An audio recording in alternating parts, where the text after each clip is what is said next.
नमस्ते हमारे प्यारे भाई।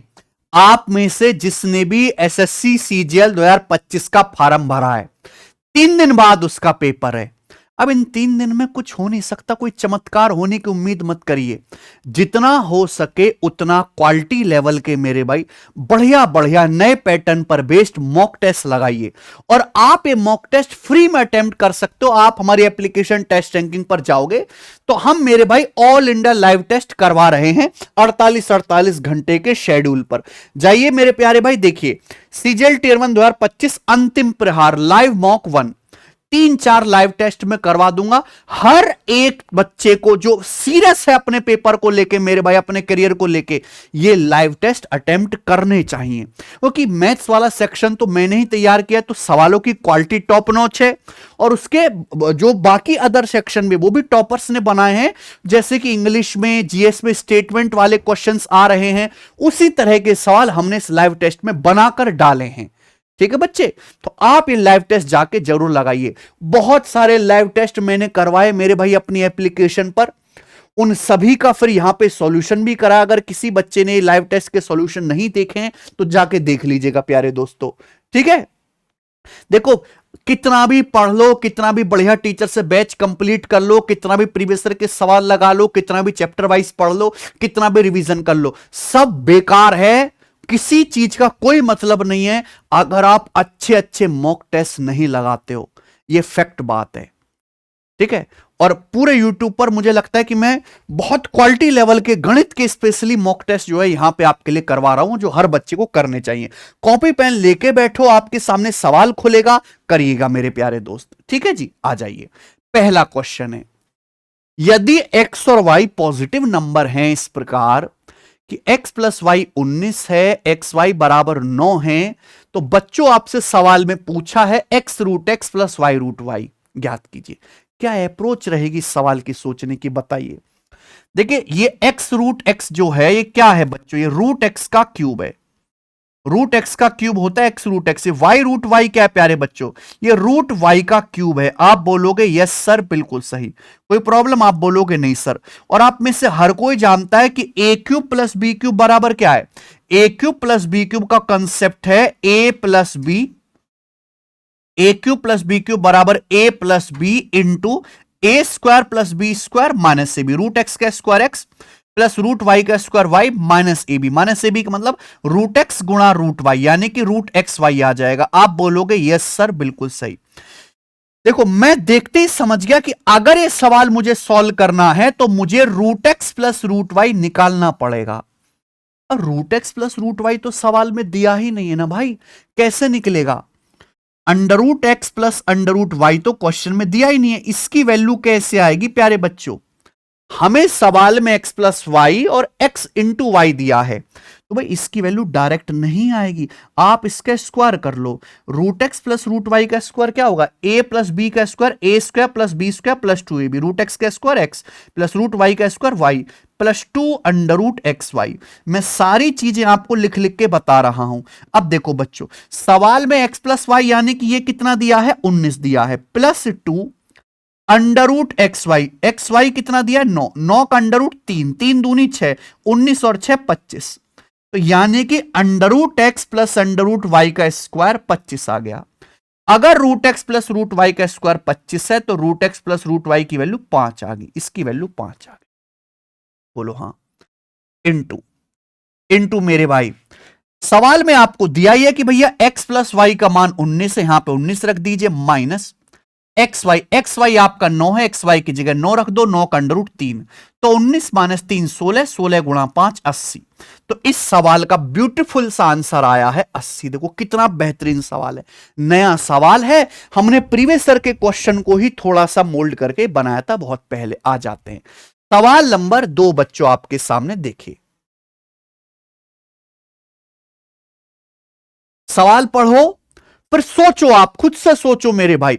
एक आदमी 30 दिन के लिए काम करने के लिए सहमत होता है, इस शर्त पर कि उसे हर दिन के काम के लिए 500 रुपए मिलने चाहिए और हर दिन काम से एब्सेंट रहने पर उसे 100 रुपए का भुगतान करना चाहिए। और every day absence from work he should forfeit ₹100। At the end of time ठीक है जी। टाइम ही रिसीव 11,400, उसे 11,400 मिले। For how many days did he work, उसने कितने दिन काम किया। देखो भाई साहब, एक आदमी किसी ठेकेदार के पास गया, बोला भाई साहब मैं आपके यहां काम करना चाहता हूं, मैं 30 दिन काम करूंगा। वो इस कंडीशन पे काम करने के लिए राजी हुआ है कि भैया अगर मैं हर दिन, जिस दिन मैं काम करूंगा उस दिन मुझे 500 रुपए की दिहाड़ी चाहिए, लेकिन अगर मैं किसी दिन छोड़ता हूं, किसी दिन अगर काम से छुट्टी लेता हूं, तो मुझे 500 रुपए की दिहाड़ी मत देना, मैं आपको उल्टे 100 रुपए दूंगा। उस आदमी को 100 रुपए का पेमेंट करना पड़ेगा, यानी कि 100 रुपए मुझ पर जुर्माना लगा देना। समझ में आई बात? आप बोलोगे हाँ जी सर। अगर आदमी को 11,400 रुपए मिले हैं 30 दिन के बाद, तो पूछा उसने कितने दिन काम किया है। चलो ध्यान से सुनेगा भाई। मैंने मान लिया कि माना आदमी ने 30 के 30 दिन काम किया है, माना आदमी ने 30 के 30 दिन काम किया है। अगर एक दिन की दिहाड़ी 500 रुपए है, तो आदमी को 30 दिन काम करने के 15,000 रुपए मिलने चाहिए।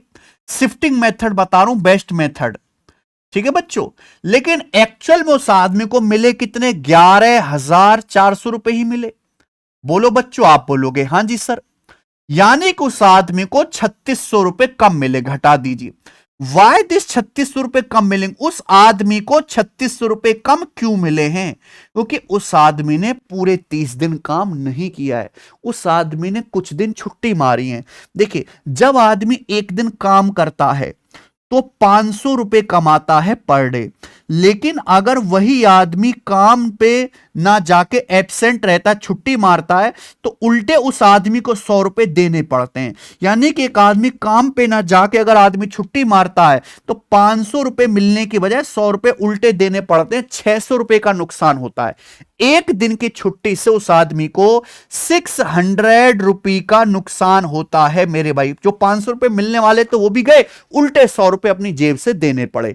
तो अगर आदमी को 600 रुपए का नुकसान हुआ, उस आदमी को टोटल 3600 रुपए कम मिले हैं, तो 3600 को 600 से भाग करेंगे, यानी कि वो 6 दिन काम से एब्सेंट रहा है। 6 दिन मेरे दोस्तों काम से एब्सेंट रहा, उसने 6 दिन की छुट्टी मारी है।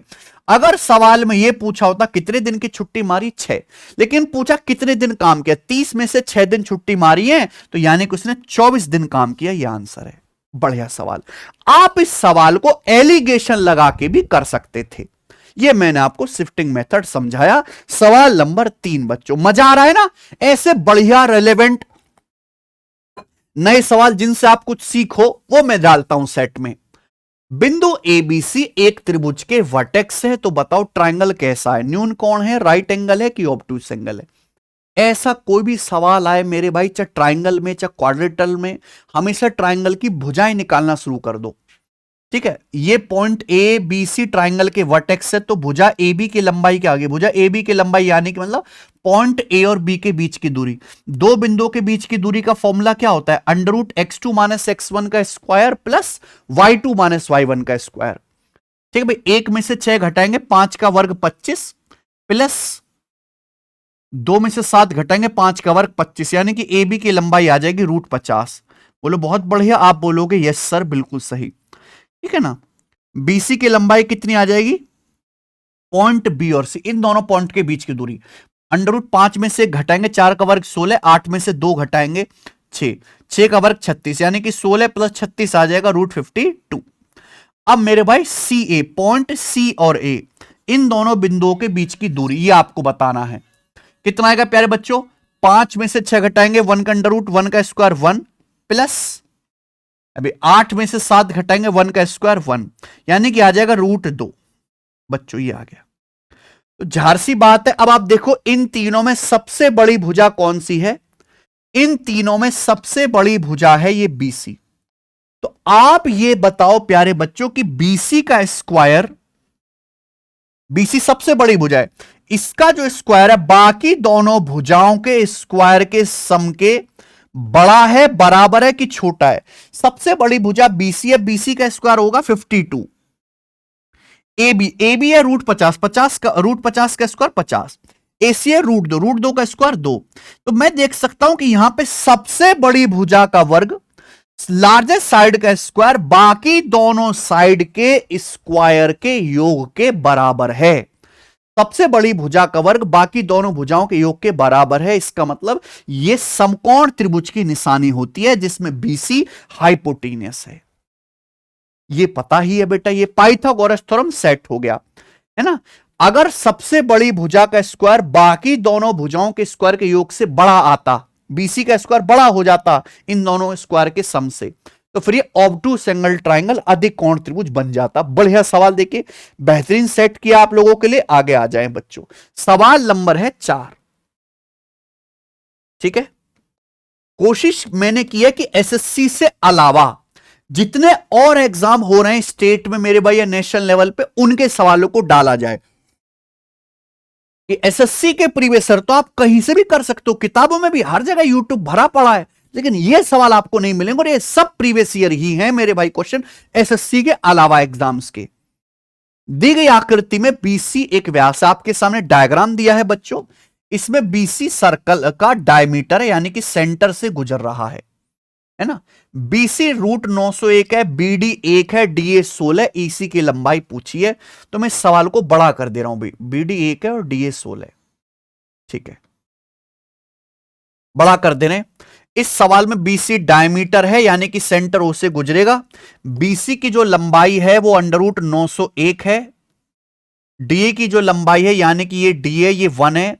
एडी की लंबाई आपकी 16 है और आपसे ईसी की लंबाई पूछे, बताइए कैसे होगा। देखो बच्चों, लेंथ की बात हो रही है। अगर कहीं डायमीटर है, अगर कहीं डायमीटर आ रहा है, तो ये थ्योरम लगनी है डायमीटर के साथ कि सेमी सर्कल में बना कोण 90 डिग्री होता है। मिला दीजिए मेरे भाई। अगर मैं इसको यहां से मिला देता हूं, मान लो है भाई, क्योंकि मुझे ये लेंथ भी तो पता है, तो सेमी सर्कल में बना ये वाला एंगल 90 डिग्री का होगा कि नहीं होगा? आप बोलोगे हां जी सर। तो पाइथागोरस थ्योरम लगाते हैं। यहां पे 90 डिग्री के सामने रूट 901 है, 1 है, तो कितना आएगा? अंडर रूट आ जाएगा फिर 900। पाइथागोरस थ्योरम से ना 901 में से 1 घटाएंगे, 900 का अंडर रूट 30 आ गया। तो ये जो लेंथ है यहां से यहां तक की आपकी 30 आ गई बच्चे। कोई प्रॉब्लम? आप बोलोगे नहीं सर कोई प्रॉब्लम नहीं है, 30।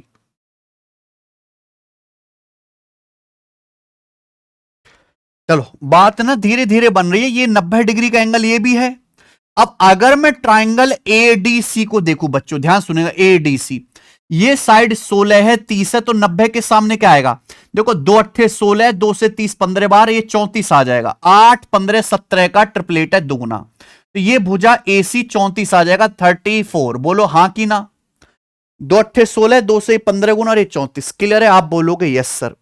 लेकिन प्रॉब्लम यह है कि हमें ईसी निकालना है। ईसी, ये ई से सी तक की लंबाई अब भी नहीं हुआ। बताओ कैसे करेंगे? एक चीज हमारे दिमाग में आ गई, सीकेंट थ्योरम। सर्कल के बाहर पॉइंट ए से छेदक रेखाएं तो हैं ये, A D B A E C. Secant theorem लगा दो। तो पहले छोटी छलांग ए से डी तक 16 मल्टीप्लाई, फिर पूरी बड़ी छलांग ए से लेके बी तक 17 किसके बराबर होगा प्यारे भाई? छोटी छलांग ए से लेके ई तक ए, फिर पूरी बड़ी छलांग ए से लेके सी तक 34 ही आ जाएगा प्यारे बच्चों। देखो कितना बेहतरीन है। 17 दूनी 34 और 2 से 16 8 बार, यानी कि ए आपका 8 आ गया। तो ए की लंबाई 8 आ गई। लेकिन पूछा है ईसी, तो 34 में से 8 घटाऊंगा तो 26 आ जाएगा। इसी की लंबाई 26 आ जाएगा, ए ऑप्शन। क्या प्यारा सवाल है मेरे भाई, कितने सारे कॉन्सेप्ट लगे। सवाल नंबर 5 देखिए। सवाल नंबर 5 एमबीए के पेपर का है, लेकिन मेरे भाई बेईमान दुकानदार का मस्ट डू क्वेश्चन है, पहले भी बताया हमने। A merchant purchases a cloth at a rate of 100 रुपए per metre and receive 5 centimetre length of cloth free for every 100 centimetre length of cloth purchased by him। देखिए, एक व्यापारी पहले कपड़ा खरीदता है और उस व्यापारी को हर 100 सेंटीमीटर कपड़े की खरीद पर 5 सेंटीमीटर कपड़ा फ्री मिल जाता है। ठीक है। He sells the same cloth at a rate of 110 पर मीटर। खरीदता है 100 रुपए पर मीटर का, लेकिन बेचता है भाव बढ़ा के 110 रुपए पर मीटर के हिसाब से। But cheat his customer by giving 95 centimetre length of cloth for every 100 centimetre length of cloth purchase by customer. अगर कोई कस्टमर उसकी दुकान में आके कहता भाई साहब मुझे कमीज सिलवानी है, मुझे 100 सेंटीमीटर कपड़ा दे दो, तो वो 95 सेंटीमीटर ही देता है, कम कपड़ा देता है मेरे भाई। ठीक है। मर्चेंट प्रोवाइड 5% डिस्काउंट, व्यापारी जो है कपड़े की बिक्री पे 5% का डिस्काउंट भी देता है, तो व्यापारी को लाभ कितना होगा। ऐसे हर सवाल का एक ही इलाज मेरे भाई, रेशियो बनाओ, रेशियो की सीधी सीधी गुणा करो, एक एक स्टेप पे ध्यान देंगे। व्यापारी पहले 100 रुपए पर मीटर का कपड़ा खरीद के लाता है, ध्यान सुनेगा, और बेचता है 110 रुपए पर मीटर में, उसने प्राइस बढ़ाया है। क्लियर है, 110 रुपए पर मीटर में, मुझे नहीं लगता यहां तक कोई डाउट है। व्यापारी जो है, जो मर्चेंट है, 5% डिस्काउंट भी दे रहा है। 5% की फ्रैक्शन वैल्यू है 1/20। 1/20 डिस्काउंट का मतलब 20 रुपए का कपड़ा खरीद के लाया और उसने 19 रुपए का बेच दिया, ऐसा कर रहा है। आप बोलोगे हां सर, लेकिन व्यापारी जब कपड़ा खरीद के लाता है तो हर 100 सेंटीमीटर पर 5 सेंटीमीटर फ्री मिलता है। अब आप खुद सोचो, व्यापारी 100 सेंटीमीटर कपड़ा लाया लेकिन 5 सेंटीमीटर फ्री मिल गया उसको, 100 सेंटीमीटर का उसने पे किया व्यापारी ने, लेके आ गया 105 सेंटीमीटर। तो जब व्यापारी बेचेगा तो 100 सेंटीमीटर कपड़ा उसने खरीदा था लेकिन है 105, तो 105 सेंटीमीटर वो बेचेगा मेरे भाई, तो इस रेशियो में प्रॉफिट कमाएगा। ठीक है जी, 100 सेंटीमीटर का पैसा दे के 105 सेंटीमीटर ले आया, तो बेचेगा 100 का 105। अब लेकिन जब कोई कस्टमर उसके पास आता है तो कस्टमर कहता है भाई साहब मुझे 100 सेंटीमीटर कमीज का कपड़ा दे दो, लेकिन वो 95 सेंटीमीटर ही देता है, यानी कि कस्टमर को 100 सेंटीमीटर कपड़ा देके, सॉरी 95 सेंटीमीटर कपड़ा देके 100 सेंटीमीटर कपड़े का पैसा ले रहा है। तो व्यापारी ने कस्टमर को 95 सेंटीमीटर दिया, पैसा ले लिया 100 सेंटीमीटर का, है ना। ये हो गया भैया। अब इनकी सीधी सीधी गुणा कर देंगे, 100 से आपका 100 कट जाएगा, 19 पंजे 95 हो जाएगा मेरे भाई। ठीक है भाई, ये देखिए 5 से 105 21 बार कट जाएगा, ये आपका 0 से 0 भी कट गया। अब मुझे नहीं लग रहा कुछ कटेगा, ये 100 की 2 में गुणा 200 और 11 की 21 में गुणा कर लेते हैं। 11 गुणा 21 कितना आएगा भाई, 210 और 21 231। तो अल्टीमेटली 200 का सामान 231 में बिका, तो 31 का प्रॉफिट हुआ 200 पर बच्चों व्यापारी को, और परसेंटेज में कितना, गुणा का 100%, ये आ गया। तो ये हो गया भाई 31/2, यानी कि 15.5% का लाभ हुआ, है ना। बढ़िया सवाल। आ जाओ सवाल नंबर 6 देखेंगे। यदि a plus b plus c 3 है, a b plus b c plus c a -10 है, ए बी सी -24 है, तो पूछा इसका मान क्या होगा, a²/bc, ये वैल्यू आपसे पूछी है। 3 इक्वेशन दी हुई है एबीसी में, फाइनली आपसे ये पूछा है। अगर आप इसको ध्यान से देखो तो बड़ी बुरी सी चीज लग रही है, इसका एलसीएम ले लेते हैं। अगर हम इसका एलसीएम ले लेंगे ए बी सी आएगा, यहां बी सी है, ए की कमी ऊपर ए से गुणा a³ प्लस b³ प्लस ये हो जाएगा c³, ये हो गया बच्चों, ये थोड़ा आसान है। भाई एबीसी का मान तो दिया ही है मुझे -24, सवाल में एबीसी की वैल्यू तो दी हुई है -24, -24 नीचे एबीसी की वैल्यू दी हुई है -24, तो मुझे केवल a³ plus b³ plus c³ निकालना है, a³ plus b³ plus c³ निकालना है। उसी के लिए इतना तामझाम दिया है भाई, है ना। सवाल में a plus b plus c दिया है, a b plus b c plus c a दिया है, एबीसी की वैल्यू दी है, हमें निकालना है a³ plus b³ plus c³। तो क्या फॉर्मूला है इसका, तो भाई इसका फॉर्मूला मैं लिख दे रहा हूं, हालांकि आपको याद होना चाहिए भाई a³ plus b³ plus c³ -3abc बराबर, बच्चों क्या फॉर्मूला है इसका, इन दोनों में a³ plus b³ plus c³ -3abc बराबर a plus b plus c into bracket में आएगा a plus b plus c का whole square, a plus b plus c का whole square minus thrice of a b plus b c plus c a. बोलो हां। अब यहां पे value रख दो, a³ plus b³ plus c³ ये आपको निकालना है, आप बोलोगे यस सर। एबीसी कितना है, -24, एबीसी -24 है, -24 की -3 में गुणा करेंगे 72, -24 की -3 में गुणा करेंगे भैया 72, 72 बराबर a plus b plus c, a plus b plus c कितना है 3 into a plus b plus c 3 का square minus thrice of a b plus b c plus c कितना आ गया, माइनस का 10। तो ये मैंने यहां पे वैल्यू रख दी, तो माइनस माइनस प्लस 30, 10 या 30 और ये 9, 39, 39 या 117। तो क्वेश्चन मार्क आ जाएगा मेरे भाई 117 माइनस 72, तो कितना आ जाएगा 5 और 45, ये 45 आ गया। तो a cube plus b cube plus c cube, कोई मैं क्वेश्चन मार्क लिख रहा हूं यहां पे, तो a cube plus b cube plus c cube आपका 45 आ गया। अब 45 बटे माइनस का 24, ये हम किससे काट लेते हैं भैया, 3 से कटेगा 15 बटे 8 और ये माइनस का आएगा -15/8 आंसर है। ऑप्शन नंबर यहां पर ए करेक्ट है। बता कितना बढ़िया सवाल है बच्चों, है कि नहीं। अलजेब्रा का इस तरह के क्वेश्चन आते ही हैं। आगे चलेंगे, सवाल नंबर 7। इन एक क्लास ऑफ 240 स्टूडेंट, 240 स्टूडेंट एक क्लास में 37.5% बॉयज हैं, बाकी गर्ल्स हैं।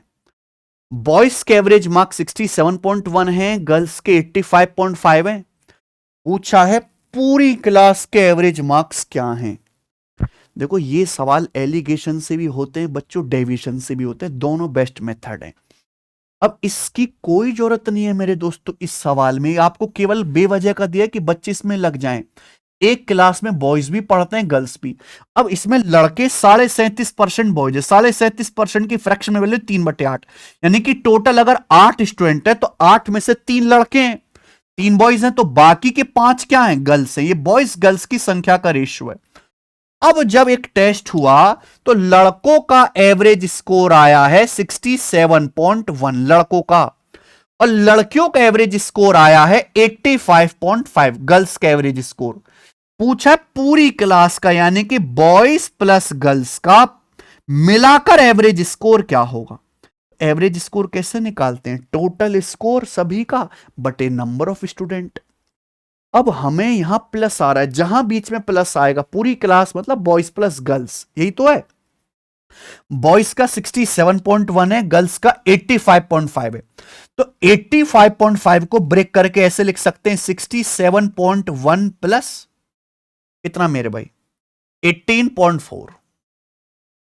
यहां तक किसी को कोई समस्या। 85.5 में से 67.1 हटा लेंगे तो 18.4 बचेगा। 85.5 को ब्रेक करके ऐसे लिख दिया। अब आप खुद देखो मेरे भाई, ये बेस्ट तरीका है दुनिया का। लड़कों का एवरेज स्कोर भी 67.1 है, लड़कियों का एवरेज स्कोर भी 67.1 है, तो पूरी क्लास का एवरेज स्कोर 67.1 तो होगा ही होगा। आप बोलोगे हाँ सर प्लस, लेकिन 5 लड़कियों का 18.4 स्कोर एक्स्ट्रा है। 5 लड़कियों का 5 गर्ल्स का 18.4 एक्स्ट्रा है, टोटल एक्स्ट्रा डेविएशन। जो एक्स्ट्रा केक कटेगा तो सभी में बटेगा, सभी स्टूडेंट में डिवाइड हो जाएगा। टोटल स्टूडेंट कितने बॉयज प्लस गर्ल्स 3 और 5 8, 8 से डिवाइड कर लेते हैं तो 8 से जाएगा मेरे भाई 23 8 184 2.3, 2.3 का 5 गुना 11.5 है ना, 23 5 115 11.5 जोड़ देते हैं तो कितना आएगा 78.6, 78.6 आ जाएगा। ये इसका आंसर है पूरी क्लास का, डी ऑप्शन। आप यहां पे यूनिट डिजिट भी मैच कर सकते थे, पर उससे ज्यादा इंपॉर्टेंट मेरे लिए मेथड बताना था, इसलिए मैंने पूरा बताया। ये करेंगे अगला सवाल, सवाल नंबर 8। हां जी बच्चों करो। निर्धारित करें कि निम्न में कौन सी भिन्न सबसे बड़ी है। निर्धारित करें कौन सी भिन्न सबसे बड़ी है। ये सवाल मैं अक्सर क्लास में बताता हूं एप्लीकेशन पे, बच्चों का कॉन्सेप्ट क्लियर कराने के लिए। जितनी भी भिन्न है सब एक से छोटी हैं, क्योंकि ऊपर छोटी संख्या नीचे उससे बड़ी है, ऊपर छोटी संख्या नीचे उससे बड़ी है। सारी जो है मेरे भाई प्रॉपर फ्रैक्शन है। प्रॉपर फ्रैक्शन समझते हैं, जो फ्रैक्शन एक से छोटी होती हैं उनमें मुझे बड़ा छोटा बताना है, बड़ा छोटा। क्लियर है। तो मैं आपको आज ऐसी टेक्निक बता देता हूं जिससे आपका दिल गार्डन गार्डन हो जाएगा मेरे भाई। ठीक है, गार्डन गार्डन हो जाएगा। चलो मान लीजिए मैं आपके सामने 2 भिन्न लिख लेता हूं। एक तो हो गया 21/25, 21/25, और एक लिख लेते हैं मेरे भाई यहां पर 37/43, 37/43। मैंने आपके सामने 2 भिन्न लिख ली। ठीक है, दोनों ही प्रॉपर फ्रैक्शन है, है भाई 37/43, ये मैं कर लेता हूं, ये कितना आ जाएगा मेरे भाई, ये आ जाएगा 0.86, टाइम वेस्ट नहीं करते। 21/25 कितना आएगा, 0.84, अभी 84/100, ये आएगा लगभग 0.86। तो जाहिर सी बात है ये वाली फ्रैक्शन बड़ी होगी, ये वाली फ्रैक्शन बड़ी होगी मेरे भाई, ठीक है। ये तो डिवाइड करके बताया मैंने, समझ में आई बात। लेकिन मैं आपको मेथड बता रहा हूं कि कभी भी इस तरह से प्रॉपर फ्रैक्शन आ जाए, आपको बड़ा छोटा बताना है, तो आप इनके डिफरेंस को सेम करो, अंश और हर के डिफरेंस को। यहां 21 और 25 में मेरे प्यारे भाई कौन सा क्या डिफरेंस है, 4 का डिफरेंस है। यहां देखिए अंश और हर में 37 से 43 कितना ज्यादा है, 6 ज्यादा है, 6 का डिफरेंस है। यहां 4 का डिफरेंस है, यहां 6 का डिफरेंस है। 4 और 6 का एलसीएम होता है 12, 4 और 6 का एलसीएम होता है 12। तो यहां डिफरेंस को 12 12 बनाओ। 12 बनाने के लिए ऊपर नीचे 4 है ना, डिफरेंस 4, 12 बनाने के लिए ऊपर नीचे 3 से गुणा करनी पड़ेगी, 3 से गुणा। यहां डिफरेंस 6 का है, 12 बनाने के लिए डिफरेंस को ऊपर नीचे 2 से गुणा करनी पड़ेगी, 2 से गुणा। ये कर लिए प्यारे बच्चों मैंने, आप बोलोगे हां सर कर लिया, कर लिया। अब लॉजिक ये है कि हम प्रॉपर फ्रैक्शन की बात कर रहे हैं, डिफरेंस सेम बना लिया। यहां भी देखो 84 और मेरे भाई ये 63 75, 12 का डिफरेंस है। यहां भी 74 86, ये 74 86 भी 12 का डिफरेंस है, ठीक है। डिफरेंस मैंने सेम बना लिया, दोनों ही प्रॉपर फ्रैक्शन है। तो जिसके ऊपर बड़ी संख्या होगी वो संख्या बड़ी होगी, जिसके ऊपर छोटी संख्या होगी वो फ्रैक्शन छोटी होगी। अब आप मुझे बताओ 21 या 63 बड़ा है कि 74 बड़ा है? ऊपर यहां 63 आ रहा है, 74 आ रहा है, 74 बड़ा कि 63? 74 बड़ा है, तो यानी कि ये वाली फ्रैक्शन बड़ी है, ग्रेटर है, और ये वाली फ्रैक्शन स्मॉलर है, ठीक है। ये आंसर हो, ये टेक्निक है। सेम यही टेक्निक मैं यहां पे लगाऊंगा। देखो कितना अच्छा कॉन्सेप्ट मैंने आपको सिखाया आज की इस क्लास में है। बताना कौन सी फ्रैक्शन सबसे बड़ी है। यहां कितने का डिफरेंस है, 1 का। यहां कितने का डिफरेंस है बच्चों, 3 का। यहां कितने का डिफरेंस है, 2 का। यहां कितने का डिफरेंस है, 6 का। तो 1 2 3 6 का एलसीएम 6 होता है। 1 2 3 6 का एलसीएम 6। 6 बनाने के लिए 1 को 6 बनाना है, ऊपर नीचे 6 से गुणा करेंगे। यहां 6 बनाना है, 3 डिफरेंस है, ऊपर नीचे 2 से गुणा करेंगे। यहां 2 को 6 बनाना, ऊपर नीचे 3 से गुणा करेंगे। यहां 6 बनाना, ऊपर नीचे 1 से गुणा करेंगे। मेरे भाई ये आ गया। तो आप केवल यहां पे अब अंश देखो, न्यूमरेटर देखो, केवल अंश। जिसका अंश बड़ा वो फ्रैक्शन बड़ी, जिसका अंश छोटा वो छोटी, ठीक है प्यारे बच्चे। तो आप ये देखोगे, ये आएगा 6660, ये आएगा 6662, ये आएगा 6663, ये आएगा 5997। तो सबसे बड़ा जो अंश है यहां पे आ रहा है, तो ये फ्रैक्शन सबसे बड़ी हो जाएगी, सबसे बड़ी। ये वाली सबसे छोटी हो जाएगी, क्योंकि यहां पे अंश सबसे छोटा आ रहा है, सबसे छोटी हो जाएगी। बताओ, है ना गजब की टेक्निक। आप बोलोगे सर मजा आ गया, ऐसी तो चीज सीखनी है। आ जाते हैं, सवाल नंबर है प्यारे बच्चों आपके सामने 8, जल्दी से। एक सीधी सड़क पॉइंट ए और बी को जोड़ती है। Car 1 travel from A to B, car 2 travel from B to A, both living at the same time. देखो एक सड़क है ए बी, कार 1 ए से बी तक जाती है, दूसरी कार बी से ए तक जाते हैं, यानी कि दोनों एक दूसरे की ओर आ रही हैं, अपोजिट डायरेक्शन में। दोनों कार सेम टाइम पे जो है चलना शुरू करती हैं। आफ्टर मीटिंग ईच अदर, यार ये तो सवाल की कमजोरी है, ये तो सवाल की कमजोरी है। आफ्टर मीटिंग कंसेप्ट लगता है। एक दूसरे से मिलने के बाद they take 41 minute and 20 minute respectively to complete their journey. जब भी बोला जाए कि दो कार एक दूसरे की ओर चलना शुरू करी एक साथ, मिलने के बाद, एक दूसरे से मिलने के बाद दोनों कार अपनी अपनी डेस्टिनेशन पर पहुंचने में 45 मिनट और 20 मिनट का समय लेती है। T1 T2 की वैल्यू है मेरे भाई, ये T1 T2 की वैल्यू है, ठीक है भाई। तो अगर कार 1 60 की स्पीड से चलती है तो कार 2 की स्पीड बताइए। ऐसे सवालों में आफ्टर मीटिंग कॉन्सेप्ट लगता है, जो है S1/S2 बराबर बच्चों √T2/T1। S1/S2 बराबर √T2/T1। अब यहां पे कार 1 की स्पीड 60 किलोमीटर पर आवर है, कार 2 की स्पीड आपको निकालनी है। T2 मतलब दूसरी कार मिलने के बाद अपनी डेस्टिनेशन पर जाने में जो टाइम ले रही है, यानी कि 20 मिनट। बाद में जो टाइम है वो T2 है। पहले कार का टाइम जो 45 मिनट है T1। ये किससे कट रहा भैया, 5 से। 5 चौक 20, 5 राम 45, 4/9, 4/9 का अंडर रूट 2/3। यहां पे 2 की वैल्यू 60 दी है बच्चों 30 गुना, तो 3 की वैल्यू भी 30 गुना आ जाएगी 90, यानी कि दूसरी कार की स्पीड आ गई भाई 90 किलोमीटर पर आवर। यह आंसर है सी ऑप्शन। आगे चलेंगे, सवाल नंबर 10 करो भाई, मजा आ रहा है ना। सवाल नंबर 10, ट्रायंगल एबीसी में एंगल बी 78 डिग्री है। एंगल ए का बाइसेक्टर एडी है जो बीसी से डी पर मिलता है। पॉइंट ई पर ए जो है बीसी पे परपेंडिकुलर है। देखो, इतना सा सवाल पढ़ते ही आपको समझ में आ जाना चाहिए कि मैंने कौन सा सवाल डाला है, एग्जामिनर कौन सा सवाल पूछना चाह रहा है। मान लीजिए मेरे प्यारे दोस्तों, आपके सामने ये ट्रायंगल है जो हम कह देते हैं ए बी सी। ये ट्रायंगल है भाई ए बी सी। अब इस ट्रायंगल में एंगल बी जो है वो मैंने थोड़ा सा बड़ा बनाया है 78 डिग्री। ये 78 डिग्री है, ठीक है। अब एंगल ए का बाइसेक्टर है एडी, ये एंगल ए का बाइसेक्टर है एडी। ये कोण ए का बाइसेक्टर है मेरे भाई ए डी। ए डी जो भुजा बीसी को पॉइंट डी पर मिलता है। पॉइंट ई पर मेरे भाई ए बीसी पे परपेंडिकुलर है। ये जो लाइन है ए ई, ये लाइन ए ई, ये बीसी पे परपेंडिकुलर है। ये एंगल 90 डिग्री का है भाई साहब। और इन दोनों के बीच में जो एंगल बन रहा है डी ए ई, ये वाला जो एंगल है ये एंगल 24 डिग्री का, 24 डिग्री का। तो आपसे पूछेगा ए सी बी, ये वाला एंगल आपसे पूछेगा, ये वाला एंगल। सबको समझ में आ गया।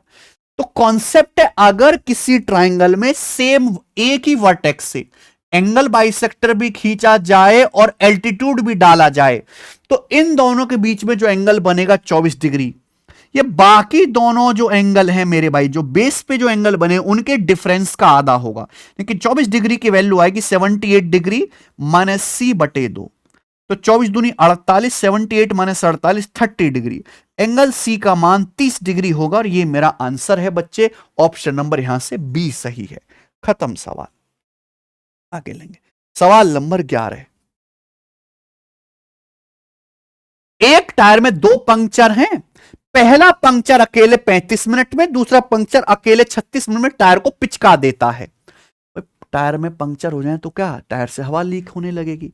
पहला पंक्चर 45 मिनट में फ्लैट कर देगा, दूसरा 36 मिनट में सारी हवा निकाल देगा।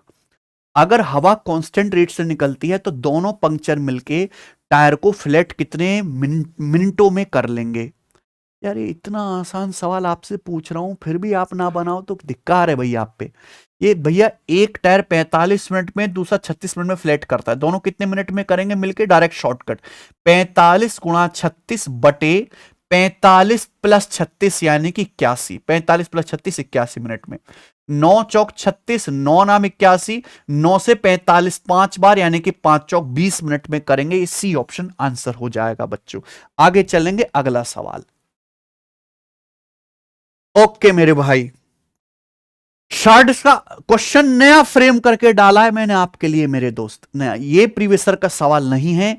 यदि 1 बटे क्यूब रूट 25 प्लस 1 बटे क्यूब रूट 15 प्लस 1 बटे क्यूब रूट 9 बराबर है cube root of a minus cube root of b, a b बताना है। वो कंपेयर करके आपको ए और बी की वैल्यू निकालनी पड़ेगी दोस्त। यहां पे एक बात समझने की कोशिश करो, जैसे 25 है 5 का वर्ग, 9 है 3 का वर्ग। तो जैसे ये क्यूब रूट ऑफ 25 है मेरे भाई, जैसे आपके सामने लिखा है क्यूब रूट ऑफ 25, तो इसका मतलब हुआ 25 है 5 का स्क्वायर। अब इसका क्यूब रूट है, तो मैं इस बात को ऐसे भी कर सकता हूं कि पहले स्क्वायर हो रहा है बाद में क्यूब रूट हो रहा है। तो मैं ये भी कर सकता हूं कि पहले 5 का क्यूब रूट कर लो फिर स्क्वायर कर लो। ये एक ही बात है मेरे भाई, किसी भी ऑर्डर में कर लो। तो हम इस बात को ऐसे लिख पाएंगे मेरे प्यारे बच्चों कि 1 बटे 25 है 5 का वर्ग, यानी कि 1 बटे पहले 5 का क्यूब रूट कर लिया फिर स्क्वायर। इसी तरीके से 9 है 3 का वर्ग, तो पहले मैंने 3 का क्यूब रूट कर लिया फिर उसका स्क्वायर। और ये 15 मतलब 5 तिया 15 यानी कि cube root of 5 into cube root of 3। ठीक है भाई, 15 का मतलब क्या होता है मेरे भाई, 5 तिया 15 यानी कि cube root of 5 into 3, cube root of 5 into cube root of 3। बोलो बात को समझे, आप बोलोगे यस सर, या ऐसे लिख देता हूं डिटेल में। अच्छा, ये चीज। अब आप मुझे बताओ, इसको देखकर कितने बच्चों के दिमाग में घंटी बजी? इस चीज को देखकर कितने बच्चों के दिमाग में घंटी बजी मेरे भाई? क्या आपको ये a square plus a b plus b square नहीं दिखाई दे रहा? कितना बढ़िया सवाल बनाया आप लोगों के लिए। क्या ये ए स्क्वायर है भी plus a b plus b square नहीं दिखाई दे रहा? बस यहां ए की जगह क्या है? Cube root of 5। बी की जगह क्या है? Cube root of 3। ये कौन से फॉर्मूले में आता है? ये a cube minus b cube के फॉर्मूले में आता है। A cube minus b cube बराबर ए माइनस बी गुणा a square plus a b plus b square. यानी कि अगर बच्चों ऊपर नीचे में मल्टीप्लाई कर दूं ए माइनस बी से, यानी कि cube root of 5 minus cube root of 3 से नीचे और सेम चीज से ऊपर अगर मैं मल्टीप्लाई कर दूं तो आप कहोगे सर दिल गार्डन गार्डन हो जाएगा कि नीचे बन जाएगा फॉर्मूला। ये नीचे पूरा बड़का सा फॉर्मूला बन गया। नीचे ये फॉर्मूला बन गया। ठीक है प्यारे दोस्तों, आप बोलोगे हाँ सर कौन सा? A minus b into a square plus a b plus b square. ये a cube minus b cube का फॉर्मूला बन गया। ऊपर तो है ही cube root of 5 minus cube root of 3। देखो दिमाग लगाने वाला, ये कमजोर बालकों की चीज नहीं है भाई। ए क्यूब माइनस बी क्यूब, ए क्यूब यानी कि क्यूब रूट ऑफ 5 का क्यूब करेंगे 5 minus b cube, cube root of 3 का क्यूब करेंगे तो क्यूब रूट हट जाएगा, 5 माइनस 3 2, नीचे 2 आ जाएगा बेटा। इसका क्यूब माइनस इसका क्यूब 2 आएगा। सवाल में यह दिया हुआ है बच्चों, देखो भाई सवाल में जो दिया हुआ है वो केवल क्यूब रूट ऑफ ए यानी कि cube root of a minus cube root of b है। इस तरीके से नीचे 2 नहीं है, तो 2 को भी आपको लिखना पड़ेगा दोस्तों क्यूब रूट ऑफ 8। 2 किसका क्यूब रूट होता है? 8 का क्यूब रूट होता है। अब अगर मैं इसको अलग अलग डिवाइड कर दूं तो यह आ जाएगा क्यूब रूट ऑफ 5/8 माइनस ये कितना आ जाएगा बच्चों? Cube root of 3/8, cube root of 3/8। आप बोलोगे जी सर बिल्कुल आ गया। और ये ऐसा ही है जो सवाल में दिया राइट साइड में, यानी कि क्यूब रूट ऑफ ए की जगह क्या आया भाई? 5/8 minus cube root of b की जगह कितना आया? 3/8। ये ए और बी की वैल्यू आई है कंपेयर करके। हमें निकालना है ए बी। ए बी का मतलब 5/8 गुणा 3/8 तो आ जाएगा 15/64। इस सवाल का आंसर है। बताओ, अगर मजा ना आए उस सवाल करके और कुछ सीखा ना हो आपने, ऐसा हो ही नहीं सकता। शर्ट्स और एल्जबरा का कितना प्यारा कॉम्बिनेशन इस सवाल में सेट किया गया आपके लिए। ठीक है, चलिए आगे चलते हैं। सवाल नंबर 13। एक वस्तु का अंकित मूल्य 6400 रुपए है। अंकित मूल्य पर k% की 3 लगातार छूट 2469.6 रुपए की एक सिंगल छूट के बराबर है। अगर मार्क प्राइस पर k% प्रत्येक की केवल 2 छूट दी जाती हैं तो सेलिंग प्राइस क्या होगा? देखो टीसीएस ने कुछ सवाल ऐसे जरूर पूछे थे। सारा खेल मेरे भाई यहां पे डिस्काउंट के रिलेशन का है। डिस्काउंट किस पे दिया जाता है? अंकित मूल्य पर। और अंकित मूल्य पर डिस्काउंट देने के बाद क्या आता है? Selling price. एक वस्तु का अंकित मूल्य 6400 रुपए है।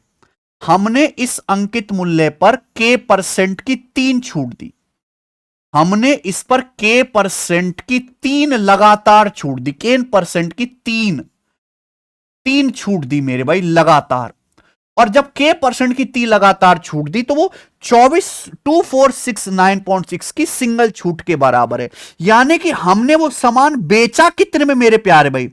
अगर 6400 रुपए पे हमने 3 छूट दी और सिंगल छूट है 2469.6 रुपए के बराबर।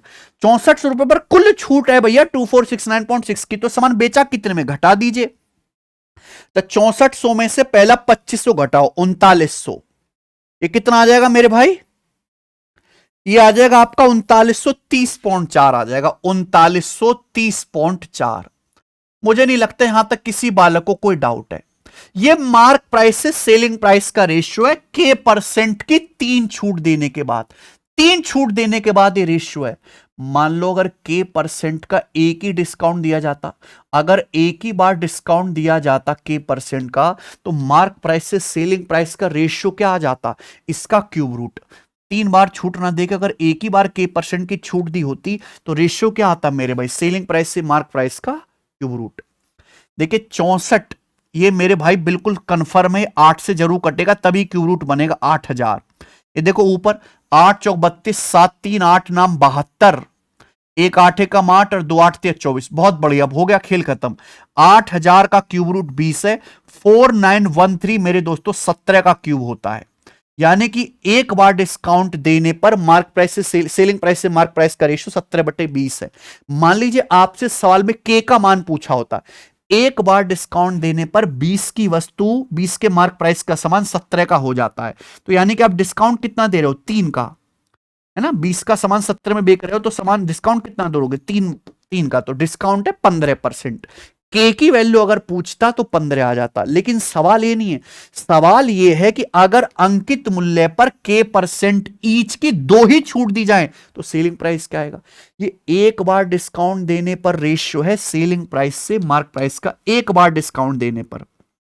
मेरी बात समझिएगा, अगर मैं 2 बार डिस्काउंट दूंगा तो सेलिंग प्राइस से मार्क प्राइस का रेशियो क्या होगा, इसका स्क्वायर होगा 289/400। अगर मैं 2 बार डिस्काउंट दूंगा तो ये रेशियो आ जाएगा बच्चों। यानी कि मार्क प्राइस कितना है, 400। मार्क प्राइस तो वस्तु का फिक्स है 6400 रुपए, 400 की वैल्यू 6400 रुपए 16 गुना। तो हमें चाहिए सेलिंग प्राइस। सेलिंग प्राइस क्या होगा, 289। 289 की वैल्यू भी 16 गुना आएगी। तो 300 गुणा 16 4800 से 16 गुणा 11 176 कम करना, ये आ जाएगा मेरे भाई। तो 4800 से 176 कम करेंगे तो मेरे भाई आएगा 4624 रुपए। आंसर है पहला ऑप्शन करेक्ट है। गजब सवाल, देख लो आप। शानदार, असरदार, मजेदार प्रश्न। सवाल नंबर 14 है, x square plus y square sec theta plus x square minus y square tan theta 9 है। X square plus y square tan theta plus x square minus y square sec theta 5 है। तो 3x square y square क्या है। मैं आपको सवाल का concept बता दूं मेरे भाई, कॉन्सेप्ट बता देते हैं। हालांकि साइन कॉस में ज्यादा आता है, सेक 10 में कम। अगर कभी भी ऐसा आपको क्वेश्चन दिखाई दे कि भाई a sec theta plus b tan theta बराबर m, और भैया इसको उलट देते हैं ना, सेक और टेन की पोजीशन को उलट देते हैं, a tan theta plus b sec theta बराबर n। कभी भी ऐसा क्वेश्चन दिखाई दे, ये मैंने सेक 10 में लिखा है, सेम चीज कॉसेक कॉट में भी बनती है, कॉसेक कॉट में भी। अगर मैं इन दोनों को स्क्वायर करके घटाता हूं, पहले आप इनको स्क्वायर करो, स्क्वायर करो, ठीक है, फिर मेरे प्यारे भाई इनको सब्ट्रैक्ट करो, पहले स्क्वायर करो फिर इनको घटाओ। समझ में आया। तो कॉन्सेप्ट जो बनेगा वो आएगा भाई, a square sec square theta में से स्क्वायर टेन स्क्वायर थीटा घटाएंगे a square, b square tan square theta में से बी स्क्वायर सेक स्क्वायर घटाएंगे, सेक स्क्वायर थीटा घटाएंगे माइनस बी स्क्वायर बराबर m square minus n square. ये आता है, चंप करके देख लीजिएगा, और ये आपको याद भी होना चाहिए। हमेशा ये कॉन्सेप्ट बनेगा प्यारे बच्चों। यही सवाल है, बस मैंने थोड़ा सा मॉडिफाइड कर दिया है यहां पर, ठीक है। देख पा रहे हैं यहां प्लस है बच्चों, यहां भी प्लस है। भाई ये सेक 10 है, यहां देखो पलट गया 10 सेक हो गया, तो सिंपल ही क्या करना, स्क्वायर करके घटाना था, ठीक है बच्चों। तो x square plus y square के होल स्क्वायर में से माइनस कर दीजिए x square minus y square का होल स्क्वायर, बराबर राइट साइड में आ जाएगा बच्चों 9 का वर्ग माइनस 5 का वर्ग। बोलो हां कि ना, आप बोलोगे यस सर। तो ये घटाएंगे मेरे भाई, a plus b square minus a minus b square 4ab 4x square y square. Right side में क्या आएगा भैया, 9 माइनस 5 4 इंटू 9 प्लस 5 14, 4 से 4 कट गए, x square y square 14, x square y square 14, तो 3x स्क्वायर वाई स्क्वायर क्या आएगा 14 तिया 42, 42 इसका आंसर है, ठीक है। अच्छे अच्छे सवाल करवा रहा हूं मेरे दोस्त आपको, इनको तो कर ही लो कम से कम, बाकी कुछ नहीं कर सकते। तो 6 आदमी खाना खाने के लिए होटल में जाते हैं, उनमें से 5 आदमी अपने खाने पर, 5 आदमी प्रत्येक अपने खाने पर 32 रुपए खर्च करता है। छठा आदमी उनके एवरेज से 80 रुपए ज्यादा खर्च करता है। उनके द्वारा खर्च की गई कुल धनराशि ज्ञात कीजिए। देखो मैं कई बार ऐसे सवालों को आपको डेविएशन से करके दिखा चुका हूं, मैं आज आपको एलिगेशन से भी करके बता देता हूं। देखो 6 आदमी खाना खाने गए तो खाने पे खर्चा होगा, तो यहां पे दिया एवरेज खर्चा। एवरेज खर्चा कैसे आता है मेरे भाई, एवरेज खर्चा निकाला जाता है भाई कि लोग टोटल खर्च कितना कर रहे हैं divided by number of people, total खर्चा बटे number of people.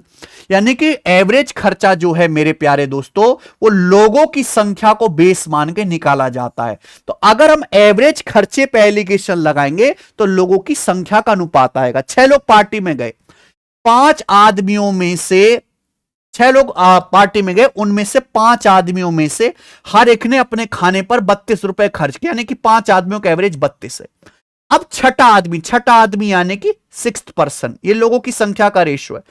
6th person ने सभी के एवरेज से 80 रुपए ज्यादा खर्च किए। 6th person spend ₹80 more than average expenditure of 6। मान लो जैसे 6 के 6 लोगों का खर्चा ए है, तो छठे आदमी ने कितना खर्च किया मेरे भाई? A + 80 खर्च किया है छठे आदमी ने।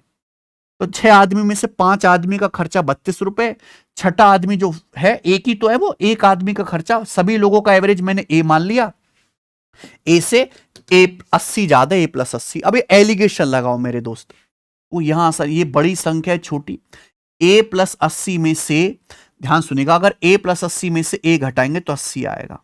तो 5 की वैल्यू मेरे दोस्तों 80 आ गई 16 गुना, तो 1 की वैल्यू भी 16 गुना आएगी। आप बोलोगे यस सर आएगी, सर आएगी। अब बताओ, ये मीन वैल्यू से बड़ा है, ये A से बड़ा है A + 80, तो ये A से छोटा होगा 32, क्योंकि ये A जो है ये मीन वैल्यू कहलाती है, इसकी वैल्यू हमेशा इन दोनों के बीच में आएगी। अब बताओ, अगर A से बड़ा है A + 80 तो A से है भी A से बड़ा A + 80 तो A से छोटा होगा 32, यानी कि A का मान 32 से बड़ा होगा, कितना? 16। तो A की वैल्यू आएगी 32 + 16 48। इस सभी लोगों का एवरेज खर्चा आ गया बच्चे 48। उनके द्वारा खर्च की कुल धनराशि, अगर एक आदमी का खर्चा एवरेज 48 है तो 6 लोगों ने कितना खर्च किया होगा? 48 छिक्का 288 रुपए आंसर है। ये मैंने आज आपको एलिगेशन मेथड से करना सिखा दिया, आगे बताएंगे बच्चे।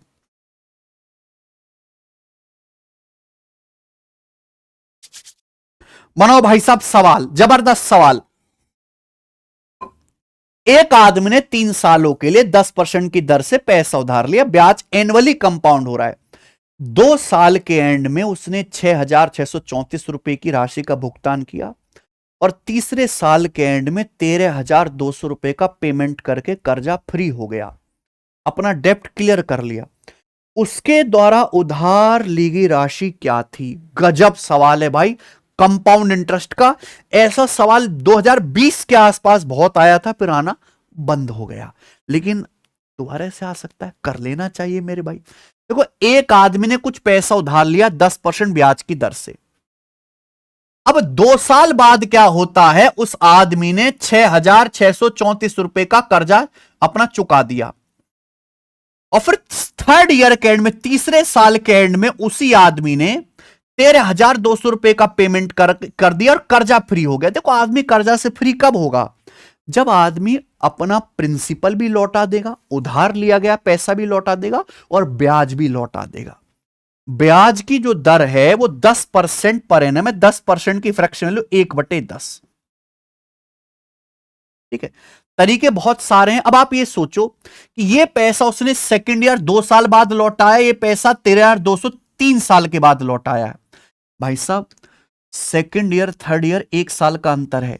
मान लो अगर ये पैसा, ध्यान सुनना, अगर ये 13,200 तीसरे साल के एंड में ना देके सेकंड ईयर में ही दे देता तो कितना कर्जा देना पड़ता? केवल ब्याज की दर 10% है, 1/10। 1/10 का मतलब है अगर आप 10 रुपए उधार लिया है तो 1 साल बाद 11 लौटाना पड़ेगा। जो पैसा 3 साल के एंड में लौटाया है 13,200, अगर वो 2 साल के एंड में ही लौटा दिया गया होता तो कितना देना पड़ता? ये बताइए। 11 की वैल्यू 13,200 है, यानी कि 1200 गुना बच्चों, 1200 गुना। तो 10 की वैल्यू भी 1200 गुना आ जाएगी, 12,000 रुपए। क्या आप मेरी बात समझ पाए? आप बोलोगे हाँ सर। यानी कि मैं कह सकता हूं जो पैसा उसने 3 साल के एंड में चुकाया है 13,200, अगर वो सेकेंड ईयर के ही एंड में चुका देता तो केवल 12,000 रुपए ही कर्जा देना पड़ता, ये नहीं देना पड़ता। यानी कि सेकेंड ईयर के एंड में उसका जो कुल कर्जा है, सेकेंड ईयर के एंड में जो उसका कुल कर्जा है वो 18,634 रुपए सेकेंड ईयर के एंड में, 2 साल के एंड में। तो उसने कितना पैसा उधार लिया था? प्रिंसिपल क्या है आपसे पूछा है, अगर ब्याज की दर 10%, 1/10, इसका मतलब अगर आप 10 उधार लिया है तो 1 साल बाद 11 लौटाना पड़ेगा। 2 साल बाद कितना होगा मेरे भाई? इसका स्क्वायर। 2 साल बाद स्क्वायर ही तो होगा बच्चों। अगर आज 100 रुपए उधार लिया है भाई तो 2 साल बाद 121 लौटाना पड़ेगा, अगर ब्याज की दर 10% पर एनम है। 2 साल बाद लौटाया कितना है? 18,634। कितने गुना? 121 से कम 121 बचेगा भैया 653। 121 पंजे हो जाएगा ना, 121 पंजे 605, बचेगा 48, 484। 121 चौका 484, यानी कि मेरे भाई 154 गुना है। अगर 154 गुना है तो प्रिंसिपल 100 की वैल्यू भी 154 गुना आएगी। 100 की वैल्यू भी 154 गुना आएगी। 15,400 रुपए यह आंसर है। उसने पैसा उधार लिया था भाई साहब, कौन सा? C option. गजब का तरीका है, शायद ही आप में से कोई बालक यह तरीका जानता हो। सवाल नंबर 17। दो सर्कल के व्यास क्रम से 12 और 20 हैं, उनके सेंटर के बीच की दूरी 16 है। तो पूछा है number of common tangent to the circle. Circle पर कितनी कॉमन टेंजेंट है आप बताइए। अगर दो सर्कल के डायमीटर 12 और 20 है तो उनकी रेडियस कितनी होगी? एक सर्कल की रेडियस 12 का आधा 6 होगी, दूसरे सर्कल की रेडियस 10, तो दोनों की रेडियस का सम आएगा 16। यहां पर जो दोनों सर्कल है उनके सेंटर O1 O2 मान लेते हैं, सेंटर के बीच की दूरी कितनी है? 16। तो आप एक बात बताओ, यहां पे जो मुझे दो सर्कल दिए गए स्पेशल केस है, दोनों की रेडियस का सम, व्यास दिए थे मैंने रेडियस निकाला, वो सेंटर के बीच की दूरी के बराबर है। दो सर्कल की रेडियस का सम, त्रिज्याओं का योग, उनके केंद्रों के बीच की दूरी के बराबर है। इसका मतलब ये दोनों सर्कल एक दूसरे को बाहर से टच करते हैं, ऐसे होगा ना भाई? है भाई, अगर दो सर्कल एक दूसरे को बाहर से टच करते हैं तो उनके सेंटर के जो बीच की दूरी आएगी ये O1 O2, ये क्या आएगी? इसकी रेडियस R1, इसकी रेडियस R2, दोनों की रेडियस का सम हो जाएगी। बोलो बात समझे? तो कितनी कॉमन टेंजेंट बनेंगी? देखिए दो तो ऐसे बनेंगी डायरेक्ट कॉमन टेंजेंट, एक यहां भी तो टच कर रहे हैं, एक टेंजेंट यहां से जाती हुई बनेगी, तो 3 टेंजेंट बनेंगी। 3 ही पॉसिबल है। समझ? क्या गजब का सवाल है। आगे चलेंगे, सवाल नंबर 18। बताओ बच्चों,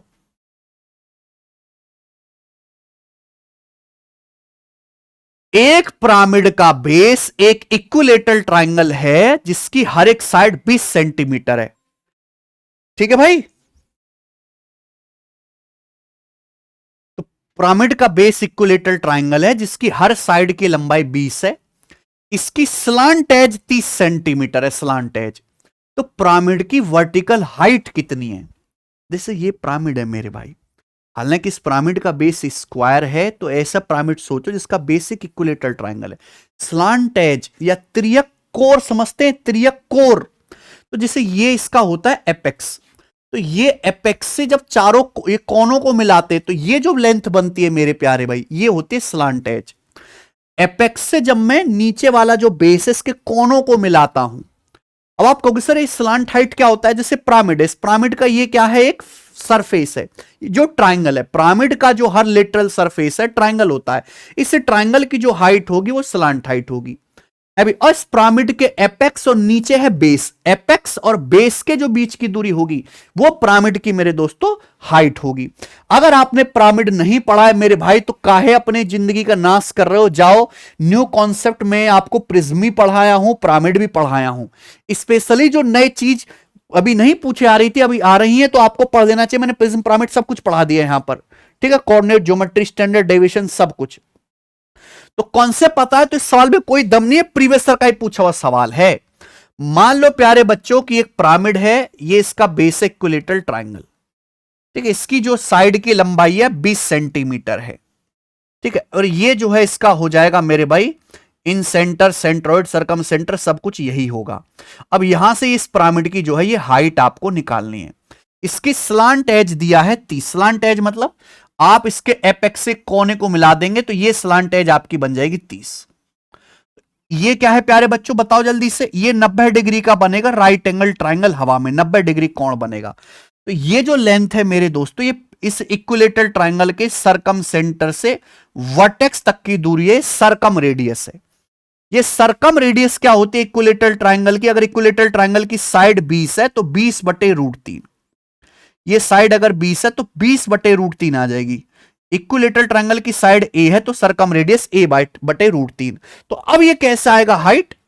पाइथागोरस थ्योरम लगाओ, पाइथागोरस थ्योरम से मेरे दोस्तों ये हाइट आ जाएगी, ये मेरा आंसर हो जाएगा। बताओ बच्चों, बस इतना ही करना था और कुछ नहीं करना है। ठीक है, तो √30 का वर्ग 900 माइनस 20/√3 का स्क्वायर यानी कि 400/3 ही आ जाएगा। तो भाई 900 माइनस 400 में तो 110 ही तो कॉमन ही आ जाएगा, ब्रैकेट में क्या बचेगा? 3 हम 27 माइनस 4 23, 10√23/3 आंसर। 10√23/3 इस सवाल का आंसर है, डी ऑप्शन। बेहतरीन सवाल था बच्चों ये। सवाल नंबर करेंगे आपके सामने 19। बताइए, बोलो भाई। प्रॉफिट लॉस डिस्काउंट का सवाल है। लक्षित ने अपने सामान का 62.5% 24% लाभ पर और बाकी सामान को 40% के लॉस पर बेच दिया। पूरे ट्रांजैक्शन में उसका लॉस या प्रॉफिट परसेंटेज क्या है? देखो 62.5% की फ्रैक्शन वैल्यू क्या होती है बच्चों? 5/8। 12.5% 1/8, 62% 5/8। मान लीजिए कि लक्षित ने कुछ सामान खरीदा, लक्षित ने 8 वस्तु खरीदी। मान लीजिए मेरे भाई कि लक्षित ने बटे 8 आ रहा है ना, टोटल 8 वस्तु खरीदी। 8 का 62.5% होता है 5। 5 वस्तु उसने बेची 24% के लॉस प्रॉफिट पे, सॉरी 24% प्रॉफिट पे। तो बाकी कितनी बची? 8 में से 5 बेच दी, बाकी 3 बची। बाकी 3 वस्तु बेची उसने 40% के लॉस पर। तो पूरे ट्रांजैक्शन में उसका प्रॉफिट लॉस परसेंटेज ज्ञात कीजिए कितना हुआ। तो पूरे ट्रांजैक्शन में कितना हुआ मेरे भाई ये बताइए। यहां 5 का 24% 120% प्रॉफिट हुआ, या 3 का 40% 120% लॉस हुआ। तो 120% माइनस 120% 0% पे आ गया, यानी कि ओवरऑल उसे 0% का हुआ है मेरे भाई, नाइदर लॉस नोर गेन। ना तो उसे लाभ हुआ है ना हानि हुआ है। बिल्कुल बेसिक सवाल है बच्चों। आगे आ जाइए, सवाल नंबर 20। साइन की पावर 6x प्लस कॉस की पावर 6x माइनस 1 बटे साइन की पावर 4x प्लस कॉस की पावर 4x माइनस 1 त्रिकोणमिति का सवाल है। आप यहां पे वैल्यू पुटिंग कर सकते हो प्यारे बच्चे। x का मान यहां पे 0 या 90 पे तो परेशानी होगी। आप यहां पे x का मान 45 डिग्री पुट कर लो। यहां बच्चों आप x की वैल्यू 45 डिग्री पुट कर लीजिए, आपका आंसर आ जाएगा। लेकिन मैं इन सब चक्करों में नहीं पढ़ूंगा। जब मुझे सीधे सीधे फॉर्मूले दिखाई देते हैं तो मैं बेसिक से ही कर लेता हूं। साइन की पावर 6x प्लस कॉस की पावर 6x क्या होता है बच्चों, पता है आपको? साइन की पावर 6 प्लस कॉस की पावर 6 का formula 1 minus 3 sign square x cos square x. ठीक है बच्चे, आप बोलोगे हां जी सर माइनस का 1। ऐसे ही नीचे देखे प्यारे भाई, साइन की पावर 4 प्लस कॉस की पावर 4 का फॉर्मूला क्या होता है? 1 माइनस साइन की पावर 4 प्लस कॉस की पावर 4 का formula 1 minus 2 sine square cos square. Sine की पावर 4 प्लस कॉस की पावर 4 का formula 1 minus 2 sine square x cos square x minus 1। ये 1 से 1 कट गया, sine square cos square cut गया, माइनस माइनस कट गया, क्या बचा? 3/2। 3/2 इसका आंसर है। मात्र 1.5 सेकंड में सवाल हो जाएगा। आगे चलेंगे, सवाल नंबर है भाई 21। ये बताइए, बोलो। 1.01 किलोमीटर लंबी सड़क के एक तरफ एक दूसरे से समान दूरी पर 101 पौधे लगाए गए हैं। लगातार 5 पौधों के बीच की कुल दूरी कितनी है? यह सवाल यूपीएससी सीसेट के पेपर का है। ये रीजनिंग और गणित का मिक्स सवाल है, थोड़ा सा दिमाग लगाना है। दिमाग लगाओ, इस टाइप के कभी सवाल आएंगे आपसे, जीवन में गलत नहीं होंगे। आंसर बताना है मीटर में। 1.01 किलोमीटर का मतलब होता है, अगर 1 किलोमीटर में 1000 मीटर होते, 1000 से गुणा कर लूं, 1010 मीटर। 1010 मीटर लंबी एक सड़क है, बढ़िया वीआईपी सड़क है। उस सड़क के एक तरफ क्या है? इक्वल डिस्टेंस पे कुछ पौधे लगाए गए हैं। कितने? 101 पौधे लगाए गए हैं इक्वल डिस्टेंस पर। लगातार 5 पौधों के बीच की दूरी क्या होगी? एक बात ध्यान से सुनिएगा। जैसे मान लो मेरी ये सड़क है, अगर मैं सड़क पे 5 पौधे लगा रहा हूं, एक पौधा ये लगाया, फिर दूसरा ये लगाया, फिर तीसरा ये लगाया, फिर चौथा पौधा ये लगाया, फिर पांचवा पौधा मेरे दोस्तों ये लगा दिया मैंने। तो 5 पौधे लग गए। आप बोलोगे हाँ जी सर, ये सर 5 पौधे लग गए। किसी को कोई डाउट? किसी को? एक पौधा ये, दूसरा ये, तीसरा ये, चौथा ये, पांचवा ये, 5 पौधे लग गए। तो इन 5 पौधों के बीच इक्वल गैप पर लगाए। कितने गैप बनने हैं? 1 2 3 4 गैप बनने हैं। तो यही लॉजिक है, अगर 5 पौधे लगा रहे हो लगातार तो उनके बीच में 4 इक्वल गैप बनेंगे। अगर 100 पौधे लगाओगे लगातार तो उनके बीच में एक कम 99 गैप बनेंगे। अगर 101 पौधे लगाए गए हैं इक्वल गैप पर तो उनके बीच में टोटल 100 गैप्स बनेंगे। 100 गैप्स, 101 से एक कम। और 100 गैप्स टोटल डिस्टेंस कितनी होगी मेरे भाई? 1010 मीटर। बोलो बात को समझे कि नहीं समझे? यानी कि हर एक गैप, 2 पौधों के बीच में जो एक गैप बनेगा 2 पौधों के बीच में, वो कितने मीटर का होगा? 1010 को 100 से भाग करेंगे 10.1 मीटर का होगा। 1010/100। तो एक गैप जो है 10.1 मीटर का है। 5 पौधों के बीच में से 4 गैप हैं। 4 गैप कितने मीटर के होंगे? 4 से गुणा, यानी कि 40.4 मीटर इस सवाल का आंसर था। बी ऑप्शन बता दीजिए। क्या गजब का सवाल नहीं है ये? बोलो भाई। नेक्स्ट आगे चलते हैं। सवाल नंबर 22, यूनिट बताओ 67 की पावर 32 में यूनिट निकालने के सवालों को उड़ के करा करो मेरे भाई। कभी भी ऐसे क्वेश्चन आए, 7 आ रहा है, पावर को 4 से भाग करो। पावर को 4, ये 6 से तो कोई मतलब है ही नहीं। पावर को 4 से भाग करो, 4 8 32, पूरा पूरा डिवाइड होगा। अगर पूरा पूरा डिवाइड हो गया तो यूनिट चले जाएंगे 4th पोजीशन पे। यूनिट 7 की पावर 4 के इक्वल होगा। 7 की पावर 4 क्या होता है? 2401। 2401 में क्या आता है? एंड में 1, यानी कि इसका यूनिट 1 आएगा। ठीक है बच्चों। अगला सवाल, सवाल नंबर है स्टूडेंट आपके सामने यहां पर 23। ओके बच्चे, साल 2020 में ए और बी की इनकम का रेशियो 5:4 था। साल 2020 और 2021 में उनकी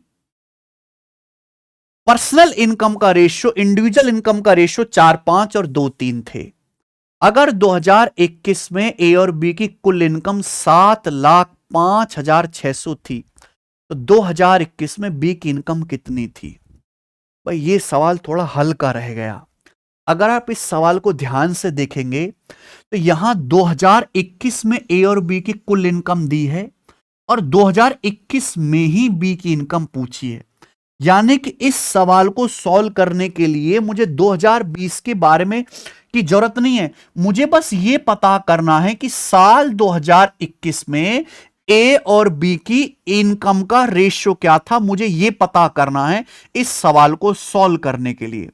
देखो, हम ये कह सकते हैं कि साल 2020 में ए और बी की इनकम का रेशियो कितना था? 5:4। ईयर 2020 में ए और बी की इनकम का रेशियो 5:4 था। ए और बी की इनकम का रेशियो, लेकिन हुआ क्या? 2020 और 2021 में उनकी पर्सनल इनकम का रेशियो, ये ए के बारे में बताया गया, बी के बारे में बताया गया कि भाई अगर ए की, सुनना, अगर ए की 2020 में इनकम 4 थी तो 2021 में 5 होगी।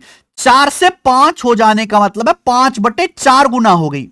मान लो मैं 2020 में 4 रुपए कमाता था, अब 2021 में मैं 5 रुपए कमाता हूं, तो मेरी इनकम 4 से 5 हो गई, यानी कि 1/4 25% बढ़ गई, या कहूं 5/4 गुना होगी। तो 2020 से 2021 में जब आए तो ए की इनकम 5/4 गुना हो चुकी है 2020 से। ऐसी बी के बारे में, बी अगर पिछले साल 2 रुपए कमाता था 2020 में, तो अब 3 रुपए कमाता है, तो बी की इनकम 2 से 3 होगी, 1.5 गुना। बी की इनकम 2021 में 2020 से 1.5 गुना हो गई। अगर बी मेरे प्यारे भाई यहां पर 2020 में 4 कमाता था तो अब 1.5 गुना कमाएगा, 3/2। क्लियर है? ये रेशियो होना चाहिए। सिंपल सा लॉजिक है, 2 दूनी 4, ऐसे क्रॉस मल्टीप्लाई कर दो, 5 5 25 रेशियो, 4 दूनी 8 या 24। ये ए और बी की 2021 में इनकम का रेशियो आ गया 25-24। 2020 में ए और बी की कुल इनकम कितनी है? 7,05,600, जबकि ए और बी की कुल इनकम कितनी है? 25 + 24 49 है। 49 की वैल्यू आ गई। आपसे पूछा बी की इनकम, तो बी की इनकम पूछी आपसे भैया 24 यूनिट की वैल्यू पूछे तो 24 से गुणा। 24 से गुणा कर देंगे, ये आपका आंसर आ जाएगा। ठीक है बच्चे, बात खत्म। हाँ, एंड में तो 2 जीरो आनी आनी है, यानी कि ये आंसर नहीं है। इकाई का अंक मैच कर ले क्या? देखो 2 जीरो तो आएगा ही आएगा, उसके बाद आएगा 6 चौक 24 4, ऊपर यूनिट 4 है, नीचे 49 में यूनिट 9 है। अब 9 से 4 पे जाना है तो 9 छिक्का 54, 9 छिक्का 54 ही जाएगा, यानी कि ये आंसर है। ये आंसर है 9 सत्ते 63, 9 नाम 81 नहीं है, आंसर पहला ऑप्शन होगा भाई। ये बेस्ट तरीका है सवाल को करने का, यूनिट से कैलकुलेशन मैच कर लो। ठीक है बच्चों, देखो ये फिक्स टाइप के सवाल हैं, ये कोई नया सवाल नहीं है। अगर पेपर में क्वेश्चन आएगा तो आपका दिमाग खुश हो जाना चाहिए, आपको पहले से पता होना चाहिए कि मेरा करा हुआ सवाल है, और आपने ये सवाल भी आपको नए लग रहे हैं तो इसका मतलब आपकी तैयारी अच्छी नहीं करी है। ये सब सवाल देखो मैंने अपने अर्थमेटिक के क्लास नोट्स के भीतर डाले हैं, जितने भी फिक्स टाइप के सवाल हैं सारे के सारे इसमें हैं, और ज्यादा से ज्यादा मिसलेनियस क्वेश्चन कॉन्सेप्ट के साथ है ना। फ्लिपकार्ट पे बहुत सस्ती किताब मिल जाती है आपको, ऑफर वगैरह में तो और सस्ती। तो अगर आप कोई बच्चा अर्थमेटिक मैथ मजबूत करना चाहता है, लेकिन वो एक बार उसने पढ़ लिया, अब लेकिन वो डीप में पढ़ना चाहता है, सारे टाइप वो चाहता है कि एक जगह इकट्ठे मिल जाएं, इस किताब को मंगा लो, इससे बेहतरीन निचोड़ कोई नहीं है पूरा अर्थमेटिक का मेरे भाई। ठीक है, और कॉन्सेप्ट के लिए तो आपको पता ही है, कॉन्सेप्ट किंग हमारी मोस्ट फेमस फॉर्मूला बुक, अर्थ एडवांस में ज्यादा हेल्पफुल है ये किताब। अब तो इसका इंग्लिश हिंदी वर्जन भी अलग अलग हो गया है। आगे चलते हैं, आखिरी सवाल प्यारे दोस्तों, आखिरी सवाल क्या? डीआई है, 24वां 25वां, 2 सवाल आपके डीआई है। पहले डीआई पढ़ लो फिर देखते हैं। मोहन को 2,40,000 रुपए पर मंथ जो है सैलरी मिलती है, इसके अतिरिक्त मोहन की कोई इनकम नहीं है। नहीं, मोहन कोई दूसरा काम नहीं करता, साइड इनकम कोई नहीं है, केवल कंपनी में जॉब करके 2,40,000 रुपए महीने के कमा लेता है।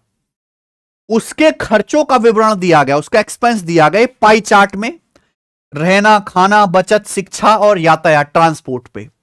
इस इंफॉर्मेशन से आंसर दीजिए। देखिए ये बताया गया सर, यहां पे डिग्री में लिखा हुआ है। ये डिग्री का क्या मतलब है? जैसे पाई चार्ट बना हुआ है, सेंटर एंगल है, तो जैसे ये मेरे भाई रहने का डाटा है कि 125 डिग्री, तो देखो टोटल एंगल 360 डिग्री होता है। अगर टोटल मान लो 360 डिग्री है टोटल, तो उसमें से 125 डिग्री उसने खर्च किया है रहने पे, ये मीनिंग होता है प्यारे बच्चों, बात समझे। अब बोला है the amount spent on food exceeds the amount spent on education, food पर एजुकेशन से कितना परसेंट अधिक खर्च किया गया। तो आप ये देखो फूड कौन सा है बच्चे? फूड यानी कि रेड कलर का, फूड पे खर्च किया गया 90%। एजुकेशन कौन सा मेरे भाई? ये बैगनी कलर का, ये 80%, ये 80%। तो फूड पर जो खर्च है एजुकेशन से, एजुकेशन 80 डिग्री है, 80 डिग्री सॉरी 80 डिग्री से फूड पर 90 डिग्री खर्च किया गया है, 10 डिग्री ज्यादा है। फूड पर मेरे दोस्तों एजुकेशन से 10 डिग्री ज्यादा खर्च किया गया, किससे? एजुकेशन से। एजुकेशन पर कितना खर्च किया गया? 80 डिग्री आ गया, तो कितना आ गया? 1/8, 1/8 आ गया, 12.5%। ये आंसर है ऑप्शन नंबर सी। आगे चलते हैं। मोहन एक साल में कितनी बचत करता है? तो बचत यानी कि ग्रीन वाला, ये बचत है प्यारे बच्चों 20 डिग्री। देखो एक बात ध्यान सुनेगा, अगर टोटल 360 डिग्री मोहन की इनकम है तो 360 डिग्री में से 20 डिग्री वो बचत कर लेता है, यानी कि 1/18। मोहन जितना भी पैसा कमाएगा उसका 1/18 वो बचत करेगा, इनकम का 1/18। अच्छा मोहन कमाता कितना है? 2,40,000 रुपए, तो बचत कितना आएगी? 2,40,000 रुपए का 1/18, ये आंसर होना चाहिए। पर इस सवाल में एक खास है, आपने शायद गड़बड़ कर दी होगी, ये जो सवाल में मोहन की इनकम दी है 2,40,000 रुपए पर मंथ है, तो ये उसकी पर महीने की बचत आई है 2,40,000 रुपए का है भी, 1/18 पर महीने, एक महीने की बचत है। पूछा एक साल में कितनी बचत करेगा, तो एक साल में 12 महीने होते हैं, इसको 12 से बच्चों गुणा करना पड़ेगा, अब सही आएगा मेरे भाई। तो 6 दूनी 12 और 6 तिया 18 और 3 से 24 8 बार। ठीक है बच्चे, यानी कि भाई कितना आ जाएगा आपका? 8 दूनी 16, 8 दूनी 16, ये आंसर है 1,60,000 रुपए। खत्म। ठीक है स्टूडेंट, तो गजब का मॉक टेस्ट था, आपको करके मजा आया होगा। आपने इस मॉक टेस्ट में 25 में से खुद कितने सवाल सही कर लिए, मेरे बताने से पहले मुझे कमेंट्स में जरूर बताइएगा, ठीक है। कौन सा सवाल आपको सबसे बढ़िया लगा, क्वालिटी कैसी लगी मेरे दोस्तों, ये पता है आसान नहीं है। इस तरह के 25 सवाल अरेंज करने में 2-3 घंटे में लेता हूं एक मॉक टेस्ट बनाने में, तब जाके ऐसी क्वालिटी आ पाती है दोस्त। और आप उसका फायदा ना उठाओ तो भैया हमारी मेहनत तो गड्ढे में चलेगी ना। आप टेस्ट के एप्लीकेशन पे जाइए, मैं एग्जाम से पहले और जब एग्जाम चलता रहेगा तो भी मॉक टेस्ट करवाता रहूंगा और सबका सॉल्यूशन भी मैं करवाऊंगा मेरे भाई। अटेम्प्ट करो, साथ ही आपको एनालिसिस, आपकी रैंक, परसेंटाइल सब कुछ पता चल जाएगा यहां पर, है ना। आप सॉल्यूशन वगैरह भी देख पाओगे टेस्ट रैंक की एप्लीकेशन पे। इतना ही छोड़ते हैं, कल मुलाकात होगी मेरे भाई दोबारा, बाय।